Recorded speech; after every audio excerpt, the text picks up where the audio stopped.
exciting. I've already seen a buck and it just happened that fast.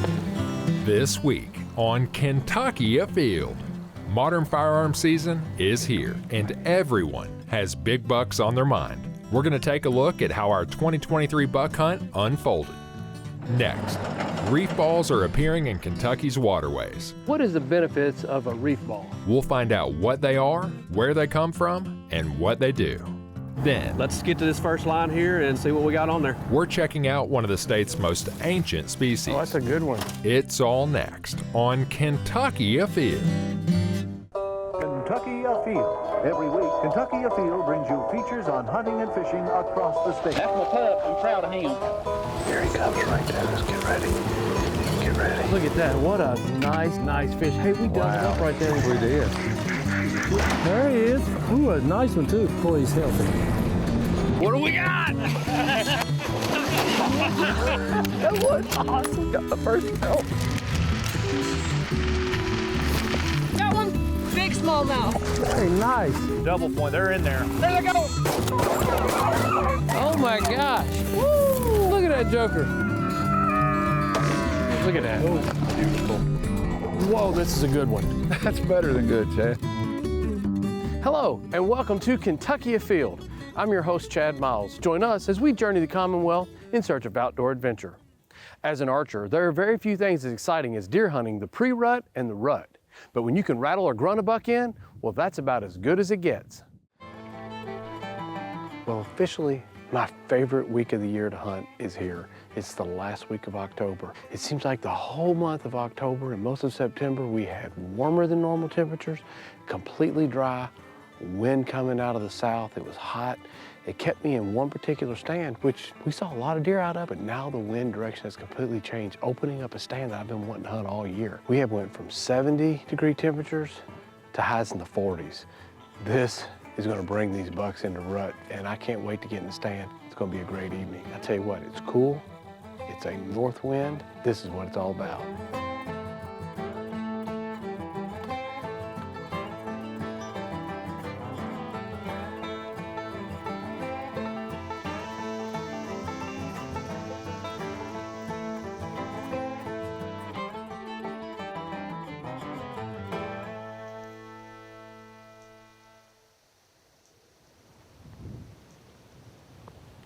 Something just stepped out. Looks like a buck standing right at the point on that side of the field.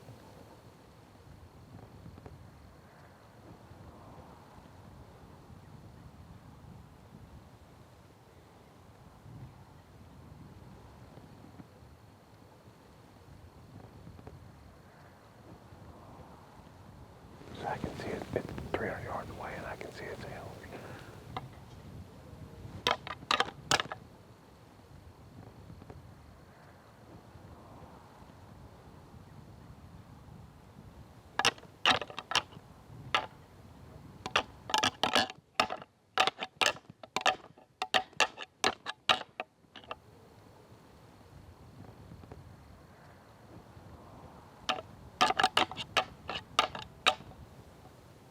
I can't tell how big, but it looked like a pretty good deer. Hopefully, that deer will make its way down here if it's a big enough, dominant enough buck. Come down and check out that rattle, but it's exciting. I've already seen a buck and it just happened that fast.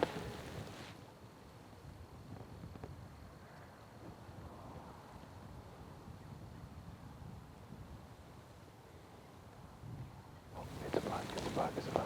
30 yards from right here.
still early.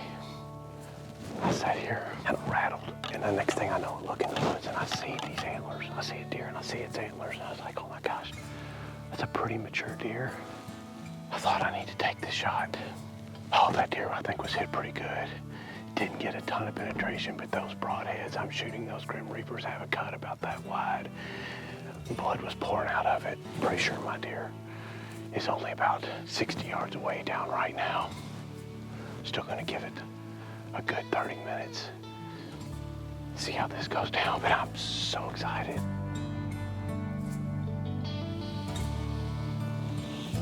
Can't believe I'm getting down this early in the afternoon. You know, normally when I take a shot at a deer, I know I'm gonna be processing, get more aggressive and try to take a second one because, you know, when you're gonna process, you might as well have two, but you know, gun season's not here and I still wanna fill the freezer with a couple more does. But I gotta go see if that buck is down. It's been 35 minutes, it's time.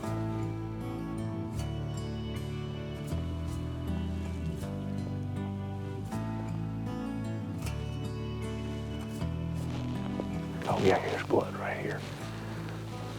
So that's the first bit of blood. Literally just walking alongside it. Oh, someone else's arrow. I'm not the first one who's been hunting out here, obviously. Someone else's arrow looks like it's been broke off. It's not mine. All right, back to the blood drill. Here we go. Gonna get a little more difficult to track.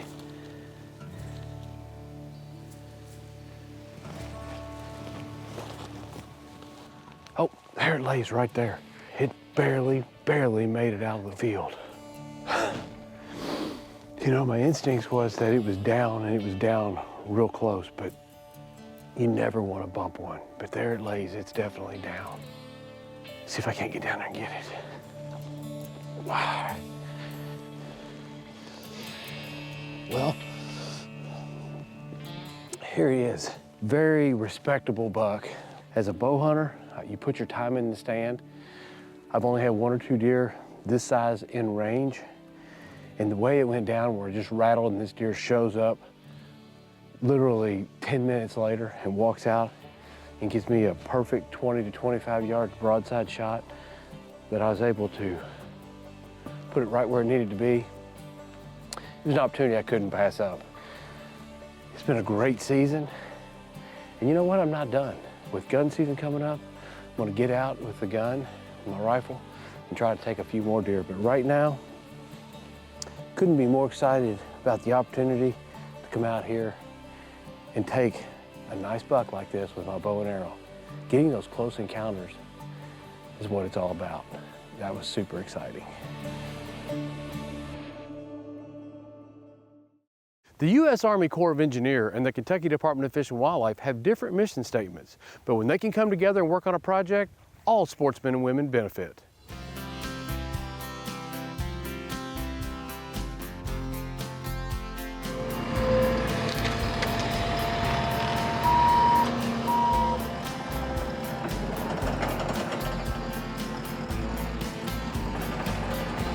We're down here at Nolan Lake. I'm here with Jeremy Shiflett. Jeremy, this is called a reef ball, right? Yes, sir. What is the benefits of a reef ball?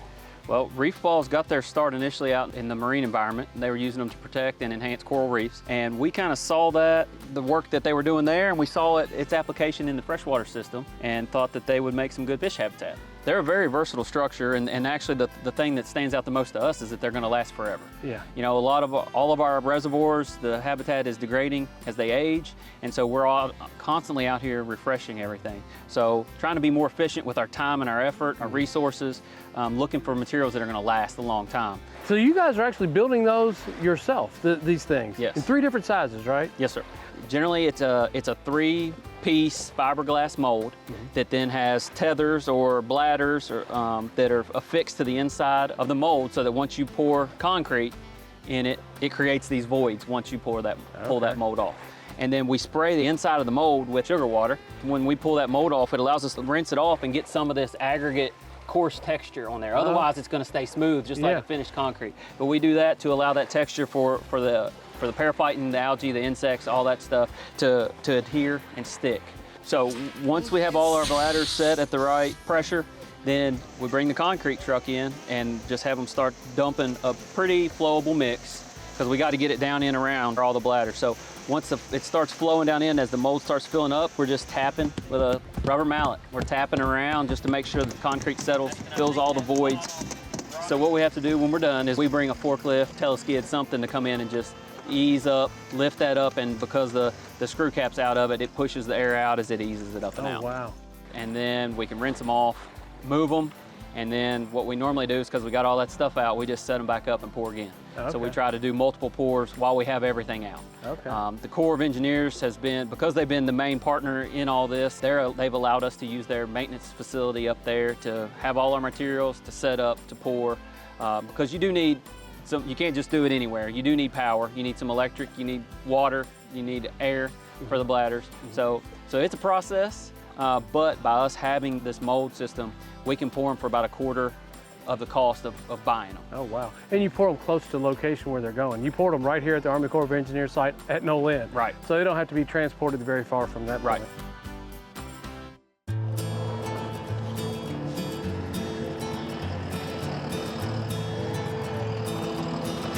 Some of these are at different depths in the waters because this is a lake that's managed by the Army Corps of Engineers. It comes up and down, fluctuates.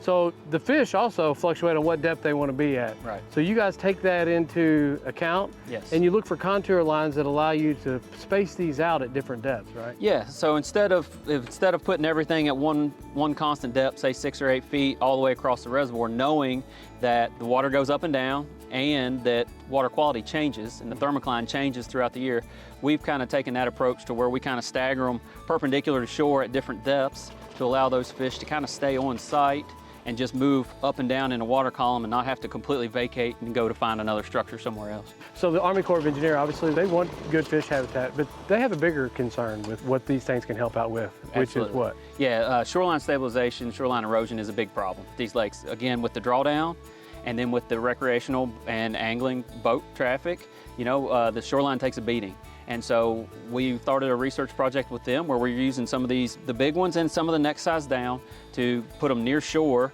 to help as a wave break, to help protect those shorelines, help them naturally heal, but then also they're in a couple feet of water, so they're gonna provide fish habitat as well.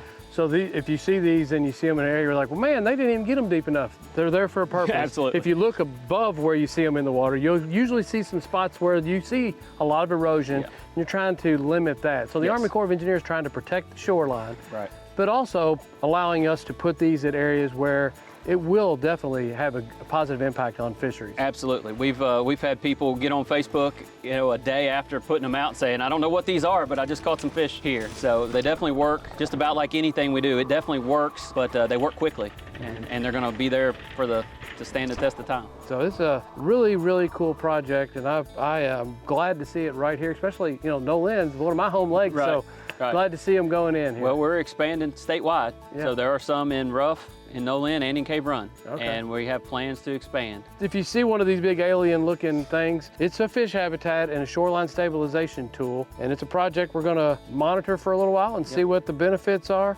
and very thankful to have the Army Corps of Engineers on board. Absolutely. To help us out with this. Absolutely. Well, thank you so much. I appreciate you coming down, Chip. Appreciate your time. After several years of stocking, it's becoming common that Kentucky anglers are catching lake sturgeon. But knowing how to handle them and knowing how to release them is becoming extremely important in the survival of this species.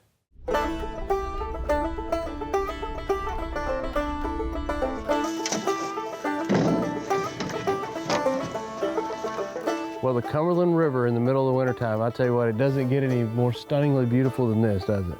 It is certainly beautiful down here. It's a great place to be. Today we're doing something that I've never experienced before. We're actually in search of what is going to be the state's largest fish. You know, for a number of years now, we've been stocking lake sturgeon into this system. And we've got fish that are up above 20 plus pounds and approaching 50 to 60 inches if we're able to get some of our older fish today. Lake Sturgeon, we've been reintroducing them back here in Kentucky now since, what, 2007? 2007 is our first year class. The first stocking went in 2008. So we're committed to a 20-year restocking effort. So we're getting close to the end of that stocking frame right now. And so far we've seen pretty good survival. 20 years is a long study, but that's what it takes to learn a little bit about Lake Sturgeon. And we're going to learn a little more about Lake Sturgeon today. You're going to pull some data. Hopefully we catch some, and we're going to learn a little more about why we're reintroducing them here in Kentucky. All right, let's get to this first line here and see what we got on there. It's not like most fishing. We wait till we have a fish to put water in the live well. With 400 hooks, we feel pretty confident we're going to have one, huh? Yeah, these lines are set kind of with the current. Helps us avoid some tangles. Also, lake sturgeon tend to feed as they go up the river. So they'll eat benthic macroinvertebrates, things like that when they're younger. They'll continue to eat that throughout their life cycle, even large, 30-plus pound fish.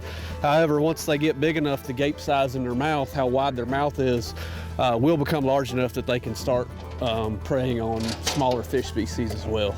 So today you're using all night crawlers though, right? Today we're using all night crawlers. It helps keep things standardized in terms of the data. I have to ask you, why this location? Why here this time of year to try to catch them? We are kind of looking at their migration patterns. It's part of the study, so there are some telemetry studies going on right now. Yeah, an earlier portion of the study was telemetry. We've wrapped that up and we've moved on to a monitoring stage to see how these fish are surviving, growing, just kind of how our stocking efforts are, whether they're being successful or not. All right, well good. Let's see what we have. Hey, with night crawlers, who knows what you may have? You never know. About every fish I know will eat a night crawler, right? Absolutely. And a mud puppy. I already seen that joker. Yeah, occasionally we do catch them. Sometimes we have lines with several on them. For the most part, they're eating night crawlers as well, so we'll catch them and we'll take the hooks out of them and release them, and most of the time they swim off just fine. We've caught them every year that we've been doing this. You might catch 20 plus on a line. Now, people need to realize that there's a difference between a mud puppy and another big species of salamander we have here in Kentucky that we're actually trying to reintroduce, and that's a hellbender. These are not hellbenders, these are mud puppies, right? Right, typically they're gonna inhabit different types of areas. Hellbenders are gonna be more in your highland streams often. These mud puppies are not getting anywhere near to the size that hellbenders are at maturity either. Yeah. Look at there, channel cat. Channel cat, Matt. And typical for a channel cat that's been on a line, he's got that thing twisted and curled as many times as it can. So you can see they're pulling these hooks. Now they're gonna rebait and put these back out to pull more samples tomorrow, but you can see how they're managing these. If you've ever pulled trot lines, you've probably seen this is a box that just has some cuts in it, and they'll pull each one of these individual hooks and they'll spin that box around, and that helps them manage and keep the line from being tangled. Now when they go to put it out, they'll go in reverse, they'll pull them up and bait them, back up and pull the line right on out and put it back on the bottom. Channel cat, Matt, just popped off. Quick release. Actually getting a quick release speeds up the process today, so that's a good thing. Yes, it does. We got 2 red spotted newts here that we also got that actually weren't even on the hook. They had just wrapped around the dropper. Oh, we got a lake sturgeon. I'm gonna need to reach back and get that net down there. There we go.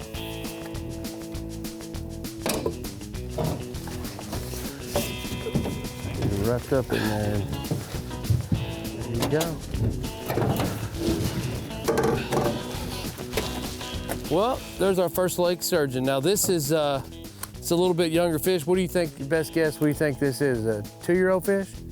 That's probably a 3-year-old fish right there. Fish? Okay. So, and you guys are going to check this thing to figure out how old you think it is, get some measurements. What other data will you be getting today?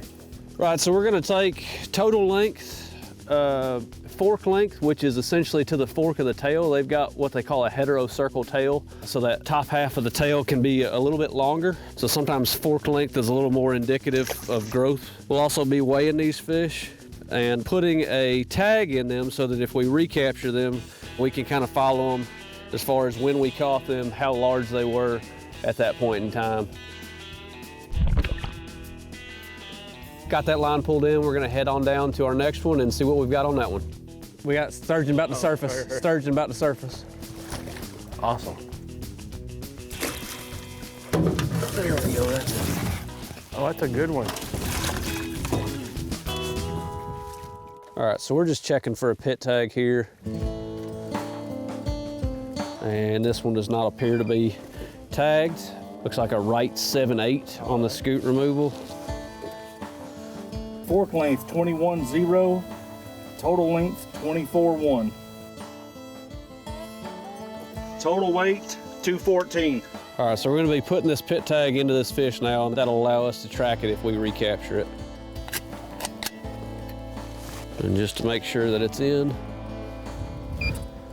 And we've got it in that fish successfully.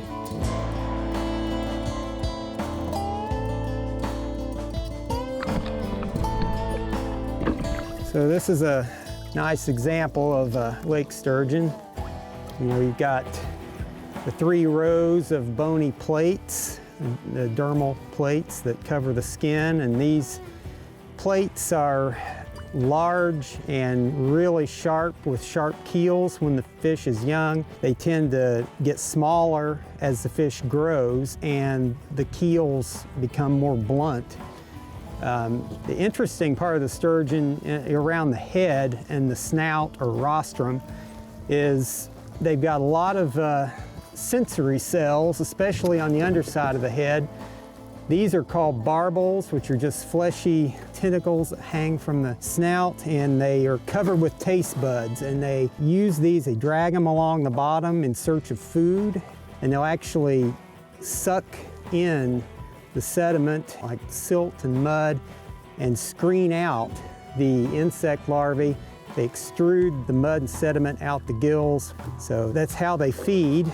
Their vision is not super poor, but they don't have highly developed vision. They feed by taste, and they rely heavily on their sense of smell. It has a cartilage skeleton. They are the most primitive or ancestral of the bony fishes. And so essentially they're living fossils and haven't really changed much since prehistoric times. The cool thing is about these fish is that they are very long-lived fish. The bad thing is, for on a restoration side, that this fish, if it's a male or a female, may not be able to produce offspring for how long? If it's a female, they don't reach sexual maturity until they're 20 to 25 years old. So the males are a little bit sooner, 15 to 20 years. This fish has several more years. If it's a female, more than that before it's sexually mature. When they do reach maturity, they only spawn on average every 4 years. So you've got a low reproductive potential, slow maturity. All these things are what make them so vulnerable to overharvest. If you catch one, we ask that you return the fish back to the water, but we would also like to have information on your capture date, a photograph of the fish, the location, and any other information like the bait that was used, the depth where you caught the fish. All of this helps us with our monitoring efforts. We got another one coming up. Oh, a real good one. So this project will go on for the rest of the month, trying to get a bunch of individuals and collect all that data to help you guys manage this species. Yeah, we'll be continuing to set trout lines at a few different sites here and on the main stem of the Cumberland for years to come. And it's very cool to get to see a fish that most of us people out here that are outdoorsmen, we don't get to see that. So thanks for bringing us along today. Yeah, no problem, Chad. Very interesting work.